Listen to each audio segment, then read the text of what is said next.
চতুর্থ ধাপে উপজেলা নির্বাচন সামনে রেখে মুন্সিগঞ্জের শহরগুলোতে প্রচারণা থাকলেও নিরুত্তাপ গ্রাম আর ইউনিয়ন। ভোটের তেমন প্রচার নেই এখানে, ভোটারদের আগ্রহও কম।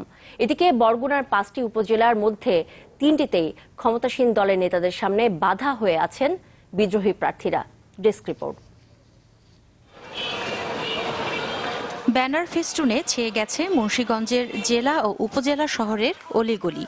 চতুর্থ ধাপে নির্বাচন হবে 6টি উপজেলায়। তবে ইউনিয়ন ও গ্রামগুলোর চিত্র ভিন্ন। ভোটাররা বলছেন নির্বাচন ঘনিয়ে এলেও এখনো অনেক প্রার্থীর দেখাই পাননি তারা, তাই ভোট নিয়ে খুব একটা আগ্রহ নেই তাদের। তারা নাকি ক্যান্ডিডেট ভোট চাইতে তো আর আসে না, চেয়ারও দেই না, এরা লোক পাঠায় যে এই মার্কায় ভোট দিয়েন। আমরা সুষ্ঠু, সুন্দর এবং ভদ্র ভাবে এই নির্বাচন চাই। এমন একটা প্রার্থীকে চয়েস করব যার কাছে জনগণের গ্রহণযোগ্যতা আছে, জনগণ যাকে নিয়ে আশা আকাঙ্ক্ষা আছে। বিশিষ্টজনরা বলছেন দলীয় মনোনয়ন পেতে প্রার্থীরা যতটা আগ্রহী ততটা নন গণসংযোগে, ফলে কেন্দ্রে ভোটারের উপস্থিতি কম হবে বলে তাদের ধারণা। কেন্দ্রের নমিনেশন পাইল তার তো সেখান থেকে ক্ষমতা আসে, ফলে জনগণের ক্ষমতা আর প্রতিফলন করতে চায় না। এই জন্য রাজনীতি চর্চা বাড়াতে হবে এবং বিশ্বাসটা ফিরিয়ে আনতে হবে।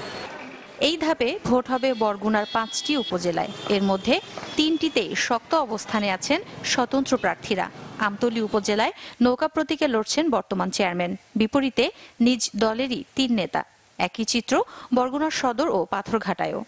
সুষ্ঠু ভোটের মাধ্যমে এই নির্বাচন সম্পূর্ণ হলে জয়ের সম্ভাবনা, আমার বিশ্বাস যে আল্লাহর রহমতে 100%। একটি বড় পরিবারে বিভিন্ন রকমের থাকে, তো প্রতি মুহূর্তে আমরা ঐক্যবদ্ধ হচ্ছি এবং আমরা আশা করছি যে ঐক্যবদ্ধ আওয়ামী লীগ 31 তারিখে বিজয়ের মালা ছিনিয়ে আনতে সক্ষম হবে।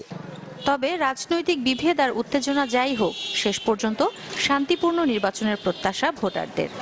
আমরা সুষ্ঠু ও নিরপেক্ষ ভোট চাই, যেহেতু আমরা বিগত দিনে ভোট কেন্দ্রে গিয়ে আমরা ভোট দিতে পারি নাই। নির্বাচন কেন্দ্রে গিয়ে যেন ভোট প্রদান করতে পারি, সেখানে যেন কোনো বাধা বিঘ্নতা আমাদের না আসে। চতুর্থ ধাপে আগামী 31 মার্চ অনুষ্ঠিত হবে উপজেলা পরিষদ নির্বাচন। মুবিন মৌ, চ্যানেল 24।